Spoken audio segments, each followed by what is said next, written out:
రవివర్మ గారు, సో ఇప్పటివరకు అసలు అఫిలియేట్ మార్కెటింగ్ ఏ విధంగా చేసుకోవాలి, అఫిలియేట్ మార్కెటింగ్ ద్వారా ఎంత సంపాదించుకోవాలనే విషయాల గురించి క్లియర్గా చెప్పారు. అయితే చాలామందికి వచ్చే డౌట్ ఏంటంటే అఫిలియేట్ మార్కెటింగ్ని కెరీర్గా తీసుకోవచ్చా? ఎందుకంటే చాలామంది అన్ఎంప్లాయిడ్ పీపుల్ ఉంటారు, తర్వాత హౌస్ వైఫ్స్ ఉంటారు కదా.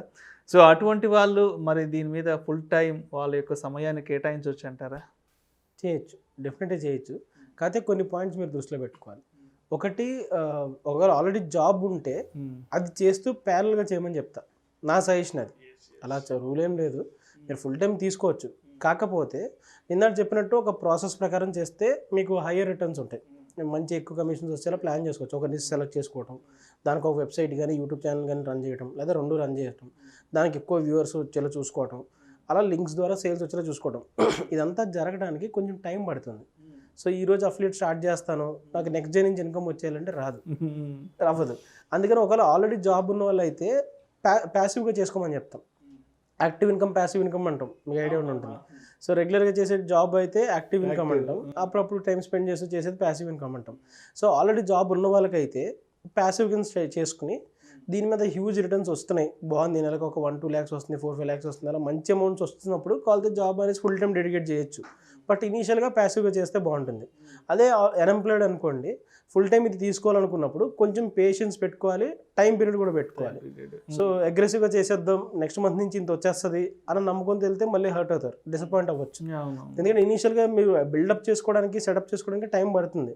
ఒక వెబ్సైట్ తయారు చేసుకోవాల్సి రావచ్చు, యూట్యూబ్ ఛానల్ పెట్టాల్సి రావచ్చు. సో దాంట్లో కంటెంట్ పెడుతూ దానికి వ్యూవర్షిప్ తెచ్చుకుంటూ అలా ఓవర్ టైం జరిగేది అనమాట. ఇది ఇన్స్టెంట్ రిజల్ట్స్ రావు దీంట్లో, ఏదో గెట్ రిచ్ స్కీమ్లా కాకుండా ఒక ప్రాసెస్ ప్రకారం చేస్తే డెఫినెట్గా ఫుల్ టైం కింద చేసుకోవచ్చు. కాకపోతే ఆ ఫుల్ టైం అనేది ఎప్పుడు అవుతుందంటే ఒక 6 నెలల తర్వాత, సంవత్సరం తర్వాత మీకు ఒక మంచి హ్యూజ్ మనీ కనిపిస్తూ ఉంటుంది. ఇనీషియల్గా తక్కువ రావచ్చు.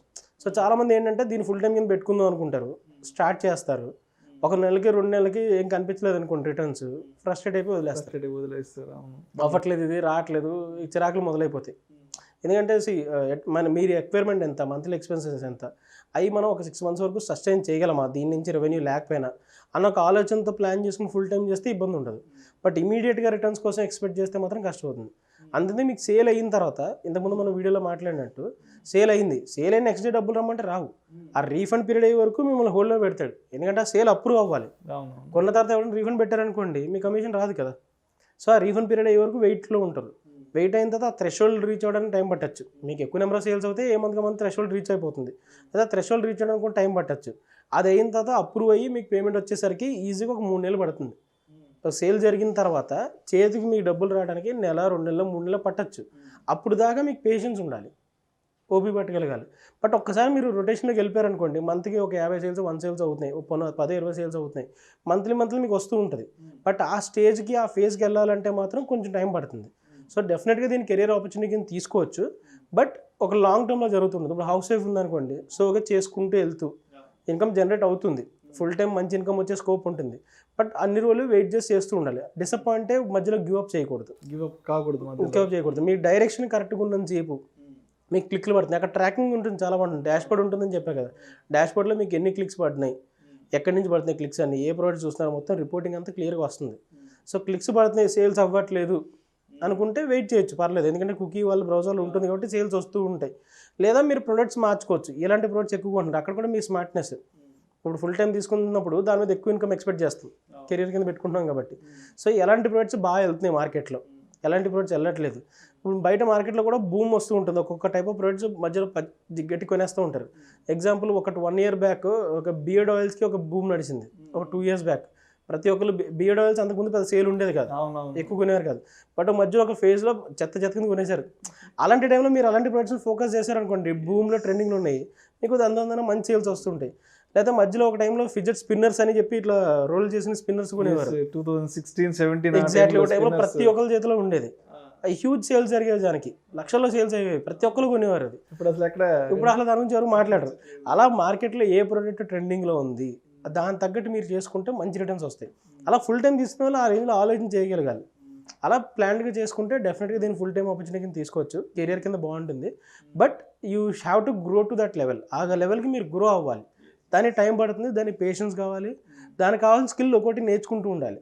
ఇప్పుడు వెబ్సైట్కి ఎంత ఎక్కువ ట్రాఫిక్ వస్తే అన్ని ఎక్కువ క్లిక్లు పడితే అన్ని ఎక్కువ సేల్స్ అవుతాయి. సో అంత వెబ్సైట్కి ట్రాఫిక్ రావాలంటే మన సైట్ బాగుండాలి, అంటే వెబ్సైట్కి సంబంధించిన స్కిల్ ఇంప్రూవ్ చేసుకుంటూ ఉండాలి. కంటెంట్ ఎంత బాగా ఇస్తే జనాలు అంత బాగా చదువుతారు, అప్పుడే మన ఇచ్చిన సజెషన్స్ మీద క్లిక్ చేస్తారు. సో ఆ కంటెంట్ మంచిగా ఇచ్చేలా మీరు ప్లాన్ చేసుకోవాలి. అలా ఒక్కొక్క స్కిల్ బిల్డ్ చేసుకుంటూ చేస్తే డెఫినెట్గా మంచి ఇన్కమ్ ఉంటుంది, ఫుల్ టైంలో కూడా పనికి వస్తుంది. బట్ ఇమీడియట్గా అయితే అవ్వదు. రవివర్మ గారు, ఇప్పుడు మీరు చెప్పినట్టు ఈ అఫిలియేట్ మార్కెటింగ్ చేయాలి అంటే మన వైపు నుంచి ఏదైనా ఇన్వెస్ట్మెంట్ పెట్టుబడి అవసరం అవుతుందా? ఒకవేళ అవసరం అయితే ఎంత ఉంటుందంటారు? ఓకే, ఇక్కడ ఇంకోటి ఏంటంటే మంచి క్వశ్చన్ అడిగారు మీరు. కొన్ని ఆన్లైన్లో కనిపిస్తూ ఉంటాయి, మీరు ఇంత పే చేయండి ఇంత ఏం చేయగలరు, రకరకాల మెసేజ్లు వస్తుంటాయి. ఎర్న్ ఫ్రమ్ హోమ్ డైలీ 30,000-40,000 రకరకాల మెసేజ్లు వస్తుంటాయి, డబ్బులు కట్టమని అంటూ ఉంటారు. అలాంటివి చేయకండి. నా సజెషన్ అయితే అఫిలియేట్ మార్కెటింగ్ ఎక్కడైనా సరే మిమ్మల్ని ఎవరు రూపాయి కట్టమని కూడా అడగరు. ఎవరైనా సరే మీరు ఇంత కడితే మిమ్మల్ని అఫిలియేట్ కింద జాయిన్ చేసుకుంటా అని చెప్తున్నారంటే అది ఖచ్చితంగా స్కామ్ అయి ఉంటుంది. స్కామే. అడ్వర్టైజ్మెంట్స్, మెసేజ్లు, ఈమెయిల్స్ వస్తుంటాయి. నా సజెషన్ అయితే అట్లా జోలికి వెళ్ళద్దు. ఏ ప్రాపర్ కంపెనీ అయినా సరే, కంపెనీ మీకు డబ్బులు ఎప్పుడు వస్తుంది? సేల్ జరిగి సేల్ వాడికి అప్రూవ్ అయ్యి చేతికి డబ్బులు వచ్చాక మీకు దాంట్లో పర్సంటేజ్ వస్తుంది. దానికి ముందు ఎందుకు కట్టించుకుంటుంది? అవసరం లేదు. కంపెనీకి సేల్స్ అవడం కావాలి, ఎక్కువ మంది అఫిలియేట్స్ ఉండడం కావాలి. సో మీ దగ్గర ముందే డబ్బులు తీసుకోవడం కరెక్ట్ కాదు. అసలు మనం చేసేది ఆ డబ్బుల కోసం. ఎగ్జాక్ట్. ఆ డబ్బులు మనం వెళ్ళి వాళ్ళకి రిటర్న్ కట్టడం అనేది అది కరెక్ట్ ప్రాసెస్ కాదు కదా. కరెక్ట్. అందుకనే మీరు ముందు డబ్బులు కట్టే ఏం ఉండవు. ఏ కంపెనీ కూడా ముందు మీరు డబ్బులు కడితే అఫిలియేట్ కింద జాయిన్ చేసుకుంటామని చెప్పదు. సో డబ్బులు కట్టే అవసరం ఉండదు. సో అలా హ్యాండ్ ఆన్ ఇన్వెస్ట్మెంట్ అంటే ఏం అవసరం ఉండదు. కాకపోతే ఇన్వెస్ట్మెంట్ ఎక్కడ కావాలంటే మీ టైం, ఎంత టైం ఇన్వెస్ట్ చేస్తున్నాం, మన టైం వైజ్ ఎఫర్ట్ ఉండాలి.